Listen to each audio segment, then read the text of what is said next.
So our next keynote speaker is a co-founder and managing director of a company called Grow Trees, which has planted already 350,000 trees across India via online donation. Let's give a big welcoming hand to Mr. Karan Shah.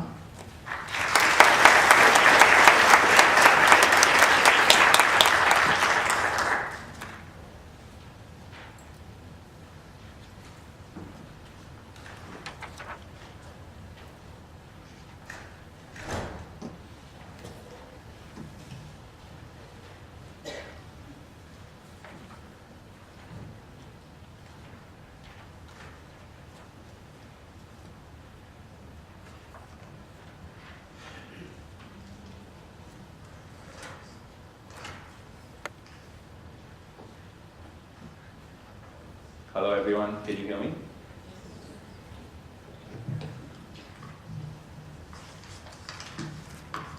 So it's a pleasure to be here and talk at this seminar. And Nicholas and Nick have left a hard act to follow. But I'm going to talk about a social enterprise that I've co-founded, or growtrees.com, and talk about how I'm working towards creating value by planting trees. I'll begin by introducing my enterprise and then focus on value creation for different stakeholders. So the motivation behind launching Grow Trees was a need to satisfy a private purpose while doing social good, and to capitalize on the growing trend among people, both individuals and corporates, to be seen as doing something green. Just by a simple show of hands, I asked how many people in the audience like trees. Can you just raise your hands if you like trees? So that's pretty much everyone. And how many people have planted a tree or more than one tree in the last month, the last 2 months? So that's a very small number of people. There's a big difference between people who like trees and people who actually are planting trees. That's true, I have. So that led me to believe that there could be potentially a need for a service. But that doesn't necessarily mean that there's a need for a service. Just because I like something and I haven't done it doesn't mean that there could be a service behind it. I like Ferraris, but I don't have a Ferrari because I can't afford one. So it gets to the key question of affordability, and I've worked to make Grow Trees affordable to everyone. The price to plant a tree is just 50 Indian rupees, which is about $1 US or 0.7 euros. So just in a nutshell, I'll explain how this idea works. As a user, you can just log on to my website, which is grow-trees.com, and plant trees with a few clicks. You can even do it now. And the way it works is, once a tree is planted, I place orders with my planting partners. Planting partners are organizations that I've selected who actually take responsibility for planting the trees and looking after them according to systems that I've established, which I'll go into detail into later in this presentation. So it's very simple. You just plant a tree with a few clicks. I pass on orders to these organizations, and they actually take responsibility for planting trees and looking after them. And it's completely web-enabled, and there are several design features that I will mention in more detail in this presentation as well.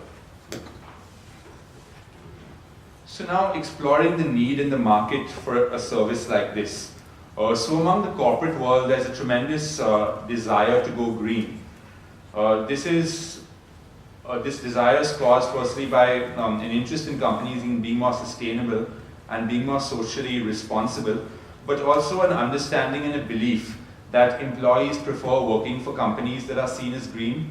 Customers prefer buying products from companies that are seen as green, and will even pay a premium for products produced by green companies. And green companies carry a higher stock market valuation than companies not perceived as green. I'll just share some quick surveys with you. A poll on green employment by the website Monster Track, which helps with recruitment, found that 92% of people would be more inclined to work for a company that is environmentally friendly.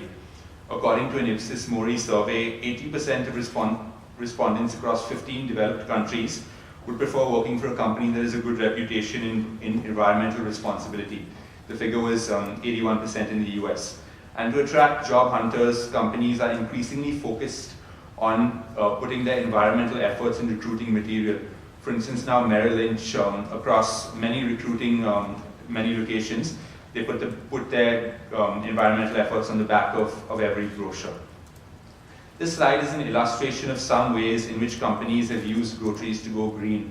There are over 130 companies that are planting trees for various purposes, such as plant trees for every employee birthday and send in a personalized tree dedication certificate to a recipient. Incidentally, for every tree planted on my website, a tree dedication e-certificate can be sent free of cost, allowing someone to engage with different stakeholders with trees. Similarly, as a marketing tool for every new customer or for every loyal customer, a good way to differentiate for a company to differentiate from its competitors is to plant a tree for a recipient and send out a certificate. This can similarly be applied to complement the launch of a green product.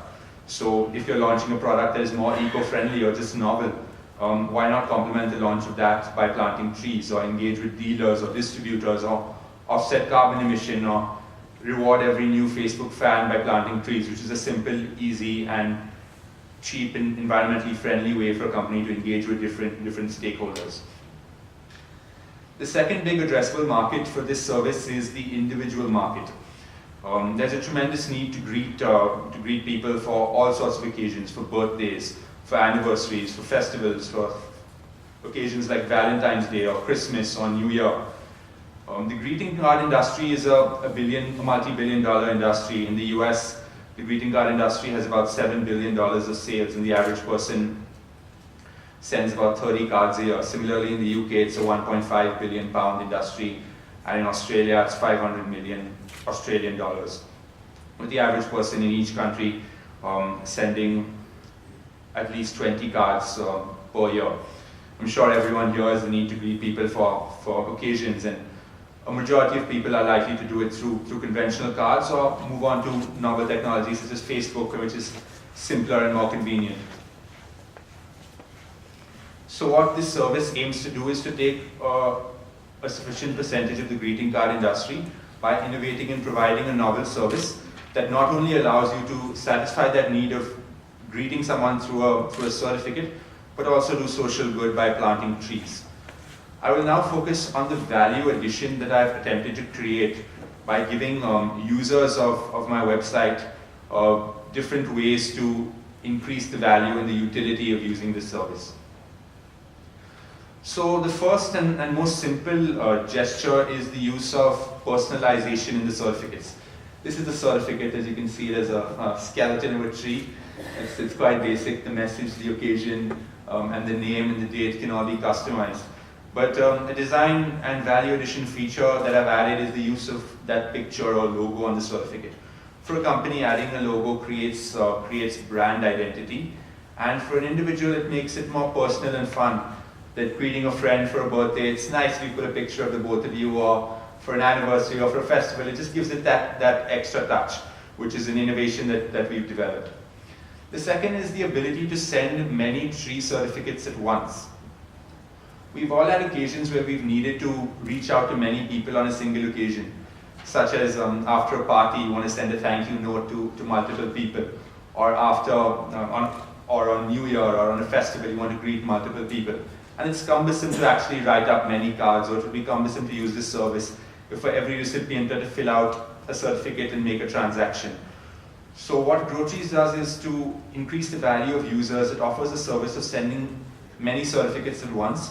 We've developed a simple Microsoft Excel upload feature where a user can enter the details of all the people that he or she wants to greet with trees and upload it on the website, and all those certificates are generated and sent out at once.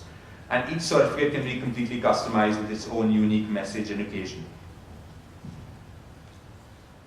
The third value addition that GrowTrees has focused on has been sending of certificates on future dates. Again, for occasions like birthdays, it's cumbersome to remember everyone's birthday. I, for one, have a great problem in remembering birthdays and keep forgetting occasions and have to be reminded by people that I've forgotten their birthday. So it's quite an uncomfortable situation to be in. But what I've tried to solve through this service is to allow people to send certificates on future dates. So by uploading data on say, the first day of the year, on each occasion, a customized certificate can automatically be delivered by email to a recipient of one's choice. Another value addition is a lifetime account with a permanent gifting history. This works in two ways. First, it works to incentivize and encourage people to plant more trees, since their lifetime contributions and amount of carbon they've offset can be measured in an account. It also creates a record for who's got what certificate on what date. It adds features of allowing a person to resend the certificate to recipient if the recipient missed seeing the certificate or has inadvertently deleted the certificate. Another value addition feature that GrowTrees is focused on has been the optional reminder system. That it again works to remind people that they should not forget occasions by sending them an email at a duration before the event that is specified by them. This is an optional service, so it's non-intrusive. No one likes getting many emails clogging their inbox. So it's a subscribed service that users can receive it if they want, and get reminders so that they don't forget events. Another feature that GrowTrees has created to add value and also add credibility has been the unique certificate number on each certificate. This works to restore credibility, because if the certificate didn't have any unique distinguishing mark, a recipient may be skeptical whether trees were actually being planted or an old certificate was simply being regurgitated and gifted out instead of planting a new tree. So the unique certificate number, which is software driven and automatically generated whenever a tree is planted, works to restore confidence that this tree has indeed been planted with each unique transaction, and is tracked through an internal audit mechanism.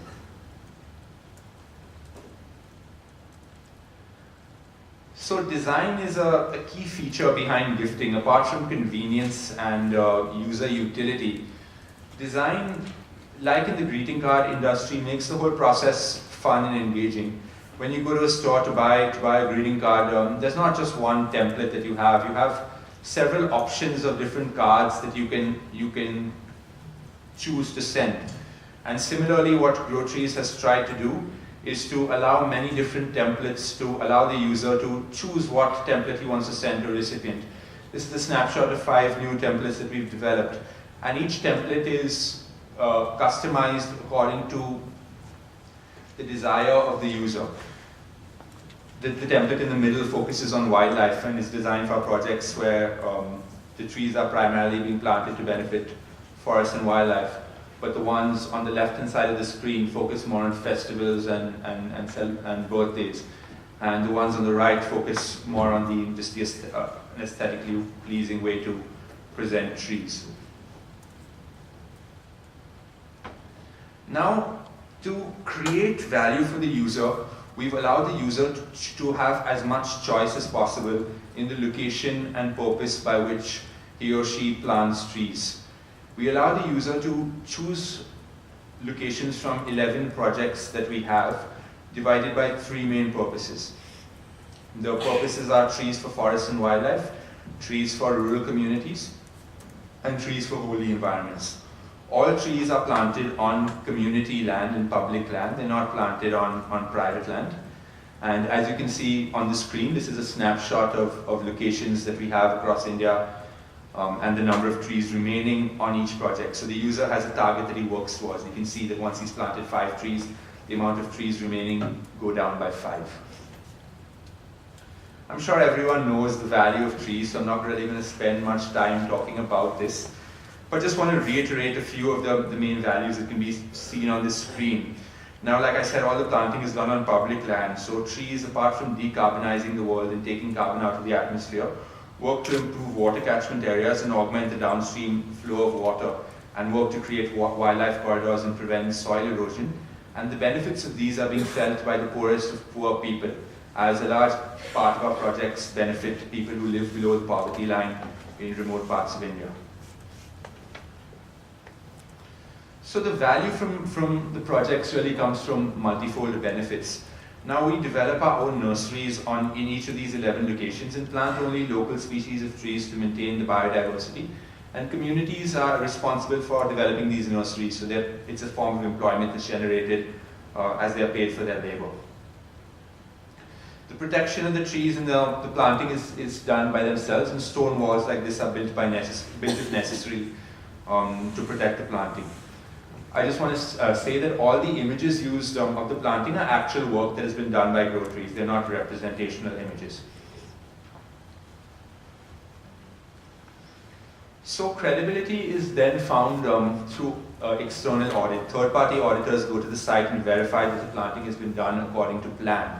This is an actual audit that was done by an auditing firm in a project in Rajasthan. It also quantifies the survival percentage. In this case, it's 96%. And the purpose of quantifying the survival percentage is to create more transparency and value for users, that they know exactly where their money and the tree planted has gone towards. The resources from the trees, the fruit, fodder, and non-timber forest produce are all used by the community in the area. In a project in the Panchmahal district of Gujarat, which is a remote tribal area in western India, 40% of the community's disposable income was spent procuring cooking fuel. With planting trees from fallen twigs and branches, this can be substituted with these fallen twigs and branches, so it represents an enormous cash saving for them. And they also have the opportunity to commercially sell flowers and forest produce from this planting. And the planting is equitably distributed among the community, so there are no resources that go to any particular wealthy landowners in the area. I'm just going to take you through a quick slideshow now of images from the planting. All these images are, like I said, actual images of planting. So this is a nursery. It's a very early stage nursery when saplings have just been developed. As you can see, the saplings have grown quite a bit in this nursery, and they're ready to be planted. They're about 2 feet high when they're planted, so they're quite hardy. The saplings are then carried to the planting site. The planting sites are in the vicinity of the nurseries are in the vicinity of the planting site to reduce costs and also to reduce the carbon footprint from transporting these saplings. So here they are ready to be planted. This is the pit digging, which is done right when the rainy season starts. Some more pictures of the pit digging, and this is actual planting of a sapling. Another picture of a planted sapling, and this is a sapling that has grown. This is from our earliest project. We were established in June 2010, so these saplings are about 2.5 years old. And this is the actual growth of the saplings. This is an illustrative picture because we haven't had trees that have grown so far as yet. But they will grow to this height in about 5 to 10 years, which is the gestation period for trees to start giving resources. The status where we stand today, the last picture of the benefit to the communities is, as I said, they can weave baskets. So this is actual work that has been done by the communities. And these baskets can then be commercially sold, giving a form of income for people in the area. So the status so far is we've planted over 410,000 trees in the time between me sending in the presentation and talking to the people at Laura University, which they said 350,000. We managed 60,000 more trees, so it's 410,000 as of yesterday. And the vision of this organization is to plant millions of trees a year in a self-sustaining way and to go global. Right now we started off by planting projects in India, but once the software and the platform has been built, it can be easily replicated in many different countries. We have organizations in 20 countries that are willing to work with us and plant trees in this way. And I'd love to take this idea to Europe, especially Finland, and to have an organization here planting trees where people in Finland can contribute by planting trees in their own country, and eventually have many countries across the world where trees can be planted with just a few clicks of the mouse. I think I'm out of time now, so I'm just going to wrap up. And thank you very much.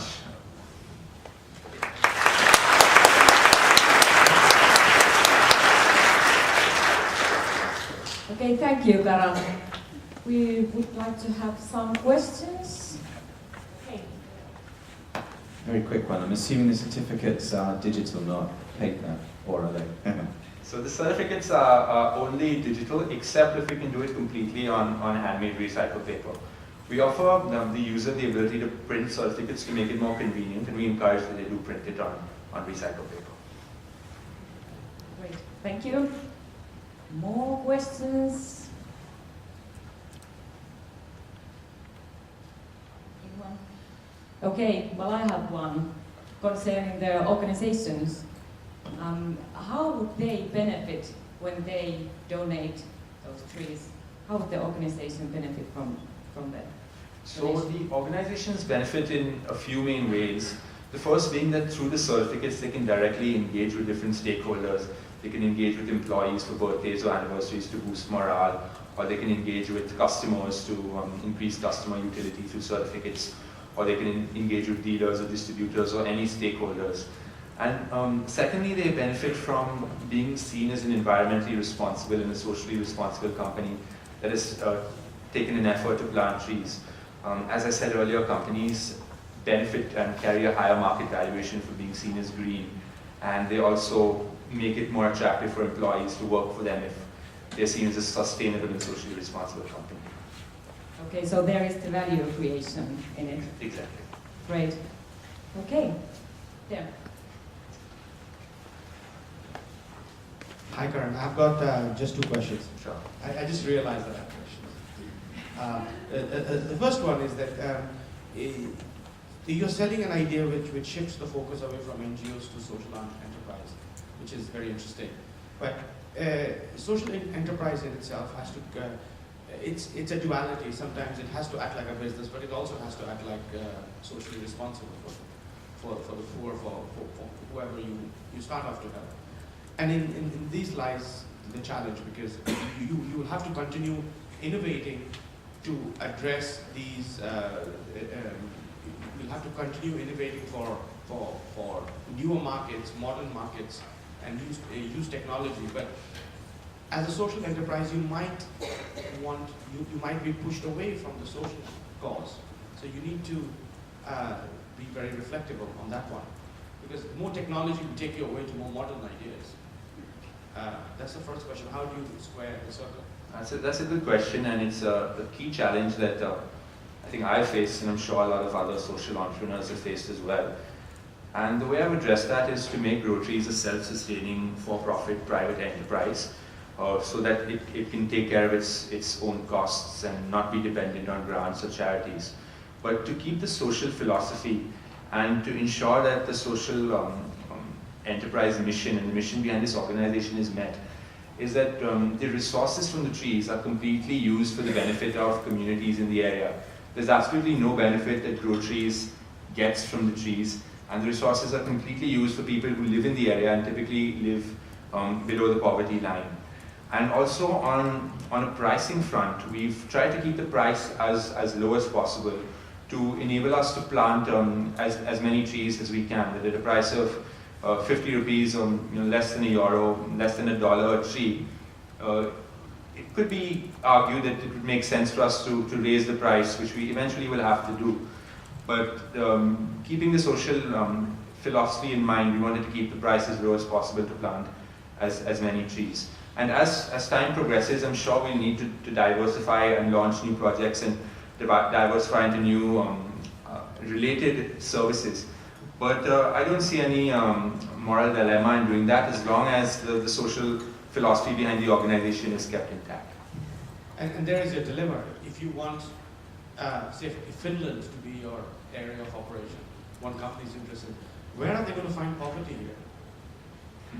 So how should the social enterprise be redefined? Because it needs redefinitions as and when you expand. Because in Finland, social enterprise will be very different to India or other emerging economies. But in developed countries, it would mean very different things. Exactly. And how would you want to, you have to address that. Exactly. That's, again, a very good question. And yes, the Trees for Rural Communities model would be difficult to work in more developed countries. But the first purpose of planting trees for forests and wildlife, I think that's applicable globally, and that trees can always be planted across the world in vulnerable areas, in forest reserves where trees can be planted to strengthen the buffer areas of those parks. And we also want to focus on developing new projects. So one purpose that we are keen to start is trees for schools and universities, where trees are planted in the ground of schools and universities to green those premises, and also work to strengthen the environmental education and green consciousness of the younger generation. So a purpose like that could certainly, I think, be applicable to a country like Finland.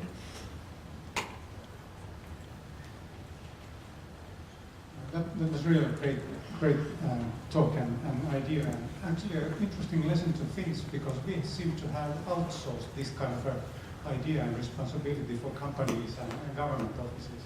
But have you thought about this possibility? There's a group I work with at Stanford who's trying to create positive actions across conflict boundaries. And I was thinking this as an example where you could have kind of an interesting, tangible way of expressing positive thoughts and ideas and motivation by like from India to Pakistan or Israel to Palestine or whatever conflict or whatever. They don't have to be even geographical. Have you thought about that kind of activity? That's a very good question and a very good suggestion as well. I've thought about it, but not been close to conceptualizing and developing a project like that. And I think that something like that could definitely work, both in terms of Israel, Palestine, or India and Pakistan, and also in vulnerable areas across the world that have recently seen conflict or civil war, and have a Trees for Peace project where people are encouraged to plant trees as a form of support for peace and a form of helping people who've been hurt by conflict and creating employment and creating opportunities for them. So it's a very good point. Thank you. Okay, I think we have one more question. Please have one more. I had thought on redefining social business, like you said before, in not underdeveloped countries. If you think about that, maybe in Finland, people would like to support projects where you could save trees that we have almost no more left, like with the animals.